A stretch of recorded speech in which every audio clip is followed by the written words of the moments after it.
વડોદરા શહેરમાં મુસ્લિમ સમાજના પવિત્ર ઈદ ઉલ ફિત્ર તહેવારની હર્ષોલ્લાસ સાથે ઉજવણી કરવામાં આવી રહી છે.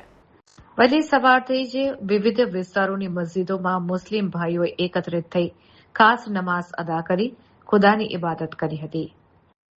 તો નમાઝ બાદ એકબીજાને ઈદ મુબારક કહીને શુભેચ્છાઓ પાઠવી ભાઈચારા અને એકતાનો સંદેશ આપ્યો હતો. રોઝા પૂર્ણ થતાં જ શહેરના વિવિધ વિસ્તારોમાં નાસ્તાની લારીઓ પર ભારે ભીડ જોવા મળી હતી. તો ઘરમાં આવતા મહેમાનો માટે મીઠાઈ, સેવૈયા અને વિવિધ નાસ્તા ખરીદવા લોકોમાં ઉત્સાહ જોવા મળ્યો હતો. તો પ્રશાસન દ્વારા પણ શાંતિપૂર્ણ ઉજવણી માટે જરૂરી વ્યવસ્થાઓ કરવામાં આવી હતી અને આ સમગ્ર કાર્યક્રમ શાંતિપૂર્ણ રીતે પૂર્ણ થયો હતો.